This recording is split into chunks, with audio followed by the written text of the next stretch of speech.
Hello everybody, KC0 VII Tom. This is KD0 TLJ Joyce. And this is Sleeping Doggy Low Bell. It's National Puppy Day today. It's Yay. Also our 1 year anniversary. a year ago. Yay. Year ago we shot our first video at the kitchen table, and it is a learning process. If you want to have a learning process and have a lot of fun, open up a YouTube channel. We get some comments down below. Appreciate all the comments. It's really neat to read and get other people's ideas. And like okay, we're gonna make a quick little video here. Little girl, this is her favorite spot she likes to stay at. She just feels very safe. I'm gonna go sit over there. St. Ansbury town we live in is roughly 1,000 people, and we had a few people ask me, not really in the comment sections down below, but their comments we're getting are pretty good. Not a lot, but we really not expecting a lot. They are enjoyed the comments we do see. But St. Ansgar, like I said, is roughly 1,000 people, and there's mainly 3 places that people will congregate around and ask questions and get information. One is the post office. Town this size, we don't have door-to-door delivery. There are mailbox pods thrown around town, or you have a P.O. box down at the post office. And most people have to go down there, pick up their boxes, or mail, in packages they have to mail out, or on the P.O. boxes, pick up your mail and send your mail from there. The other place is the grocery store, and the third place is the hardware store. You go in there during the day and get what you need for your projects. If you need information or a little advice on what to do and how to do something, it's amazing. You get all the information you need. Like I said, it's a nice little town. Everybody knows everybody. Like I always tell people at the college at night, because I go to work and somebody else worries about my problems. So, but back a year ago, roughly, when we started this little adventure, she wanted to get into making some videos for YouTube. We actually did have a JVC camcorder, small DVI, takes tape. When the kids were real younger, first born, we had a full-size camcorder, the big old luggable ones with the full-size VHS tape. Wore that out and we switched over to this little machine. It's not a bad little camera. The audio is fairly decent, the video is fairly decent, the zoom is pretty good. It's 16x optical, plus it's got a tremendous digital zoom, which is, you zoom in too much and it all pixelates. So we've done a couple of videos on this. Some of the first ones, I think first 3 or 4. The only problem we have with this is the audio level. Some of the audio is not the greatest in our videos, some of our starting videos, and if you go around YouTube and look around, it's the same problem. Everybody's got pretty good video and audio, just they could do a better job, even myself. So this one, you got to plug the tape in, either some type of player to input it into the machine, or you can plug in a FireWire in this camera and it'll actually download into the computer for editing. But it's a 1-to-1. For every 1 minute of video, it takes roughly 1 minute to put it in. We use Movie Maker from Microsoft. It's still available. You look around, even though Microsoft stopped supporting it. It does run fine on Windows 7 and Windows 10. People ask, well, I'll tell them that I use Movie Maker, and they go, oh, you should be using Premiere. Yeah, take a look at the price of Premiere. And there's a couple other ones I've heard people use, and you look up how much it is for, a private person, not a company. It can be quite spendy. Like I said, after, again, working on this a little bit, and we upgraded, found a little smaller JVC camcorder. This has a built-in hard drive, or it can do SD cards. So we picked up a couple of the 32 gig SD cards. Really nice camera. You can drop in your coat pocket or into your purse. The 2 cameras, the JVC and this one, the wide angle isn't that great. If we shoot video in the camper, which we've done on this one, it's a real narrow shot. I took this to a couple camping shows with my dad, and we couldn't use the video because it was just too narrow. You learn. It's a whole learning process. But every once in a while, if we need an extra camera, I'll grab this and use that to shoot some video. Ended up picking up a GoPro 3 Plus Silver. GoPro's the latest version, I believe they're up to the 7 now. This is a 3 Plus. This has got narrow, medium, and wide for the angle, so it works extremely good.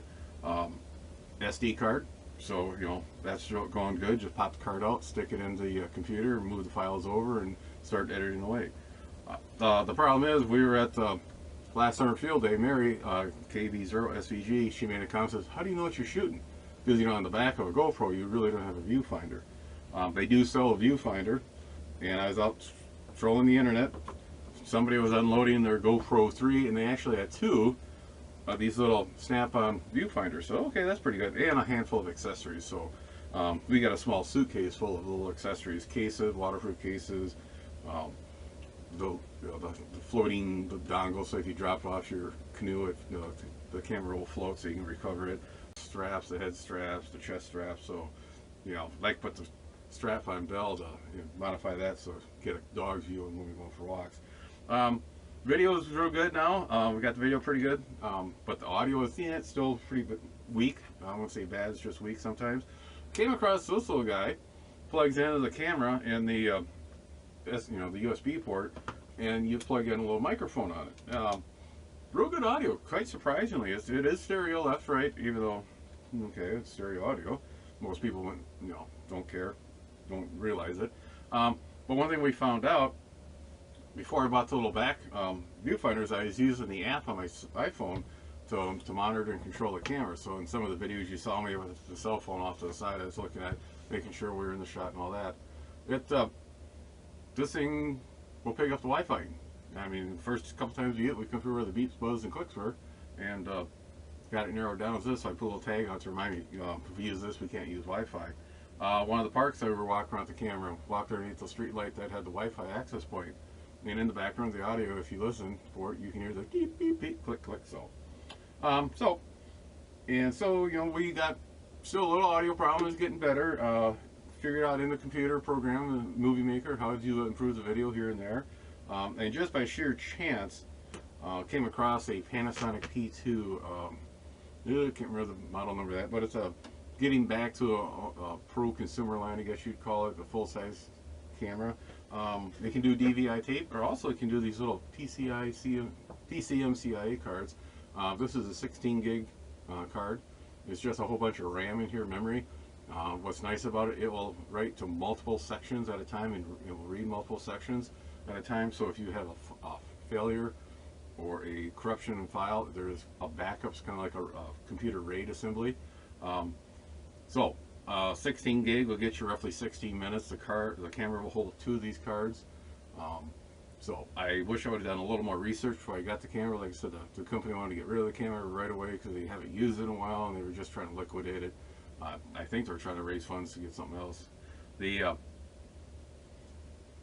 is written in a Panasonic standard. It's not a MP4, MP whatever standard or AVI standard. The video file, the audio file, the metadata file, you can actually put notes on with each shot from the keyboard, from the camera on the board keyboard there, and that's all stored separately. Panasonic does have a free software package called P2 Viewer, where you can actually plug the camera, set the camera in USB host mode, plug it in the computer, and go in and do the editing on the cards. They also sell, of course, it would sell at a little editing station. You pull these out of the camera, stick them in this little portable editing station, and do the editing work there. I did come across, and there's a lot of the features on that P2 Viewer, which, I mean, I was blown away all the stuff you can do with it. It was kind of a lot of information hitting at once. I did come across a free piece of software that you can actually plug the camera in the computer. This shows up as a removable drive, and will actually go through and pull the files off and convert it into a MP4, AVI, or Windows Media WMA file, whatever you want. So what's nice about this camera, it does have external controls for the audio, so you can adjust the audio. We did pick up a shotgun mic with a dead cat, one of those fluffy feather furry things for cut down the wind noise. So it's getting better and better. Like I said, it's a learning process. As we go through, we learn what worked, what didn't work. Lighting is probably the next thing. In the camper, it's pretty hard to control the lighting. Outside, it's a little better, but it's 28 degrees outside, so that's why I'm in the camper here. So all that. If you guys got any questions on what we do and any type of equipment and what we're looking at next, we do have a drone, and hopefully I can get some batteries for that. Didn't get a chance last summer to get it out and fly around with it. It's a Parrot AR2 2.0 drone. It's got a real good front camera. The look-down camera was never intended for viewing; it's mainly for navigation. We're going to try to get that out, and I really don't fly. I just crash a lot. So, all in all, thanks. A lot of that stuff we picked up was either on Craigslist or eBay online. The home show we were at with Mary and John, KV0SVG and KV0SPM. I had a lady come up and was looking at the GoPro 3 Plus and mentioned that she bought her son one of those for Christmas, but hers was all black. And I said, well, that's probably the latest version. It could be a 7 or it could be a 6, an older 6. And she goes, yeah, but it was a lot of money. And she asked me how much I spent on the GoPro. And I said, well, I bought it used for like $30, and I thought she was going to fall over. You know, used market prices depreciate. Everybody wants the latest and greatest. So, like I said, there's good deals out there, and you got to be careful on any auction house or Craigslist or anything similar to that. Just like a rummage sale, you got to know what questions to ask. Make sure you ask questions. There was a person was selling a GoPro 5, whole bunch of accessories, and that's all he stated. You know, he listed what he had, and I emailed him and says, you know, why are you selling this? He goes, oh, the camera doesn't work anymore. You know, so I mean, and it wasn't stated in the auction, you know, in the description. It's just you got to be careful. You know, buyer beware. So, it's the 23rd, like we said earlier. It's our first anniversary. We shot the first video on the 23rd. Had to get the YouTube channel up and going. It actually got published on the 1st. So Yep. there was a little delay in there. You know, it's a learning process. We had to learn how to use the software, the editing software, Movie Maker, and some other stuff, how to do the cameras and all this neat stuff. And it's quite enjoyable. Today is March 23rd. Yep. KOA campgrounds in the area are starting to open. We could have gone to Marion this morning, and they're open, but We thought about it. really thought about it. I do have to go into work for a setup, but I told Joyce, you know, I could easily get somebody to cover that. The guy that's going to mark the guy who's going to tear it down for us is, I'm sure he would easily set that up. It's just a 100th anniversary this year at NIAC, and the athletic department is doing a celebration today. It's just a projector, large screen computer. So, all in all, thanks everybody for watching. Tell your friends. Thanks for liking. Yep. Tell your friends, neighbors, and other hands, and make sure you like. Add a comment here and there. As soon as most of the snow's gone, we're down to 5 inches as of this morning. Yeah. I'm getting the itch to go camping. The little girl can hardly control herself. She wants to go camping. Settle down. She's ready. I hope you're ready to go camping. Yes, I'm ready to go We'd like to camping. get at least 1 or 2 in before I get May, busy. Yep. when the greenhouse starts up. And anything else? No, we've had a radio for a year now, because that was the first video we shot. Yep, the unboxing. On that, so we're enjoying that, and we've made a lot of, I think, cool contacts, and Yep. so. Even though she promised she was going to do a video on how to run it, we're still waiting on that. And she also wants to do a video every week. That doesn't happen. It's a lot of work, and you first think, well, that's easy to do, but when you sit down and actually go through the whole process, and her comment was after like the second or third video was, how do these people put them up every other day or every 3 days? You got to remember, that's what they do. They live in their camper, they travel around the country, and that's their job. It's not like her working in the greenhouse 40 hours, or I'm at the college working 40 hours and come home and you're tired, and Yep. it's their job. Be a neat job. Yeah, you'd like it. You wouldn't like where I want to go. Oh, okay. Somewhere cold. Snow, cold. We're just opposite. She likes it nice and I warm. like it warm. I like snow, so. On that, should we end this? Yep. Before a little girl has to get up and do something. Yeah, you wouldn't Oh, want you're that. stirring, so. Thanks again, everybody. 7-3. 7-3.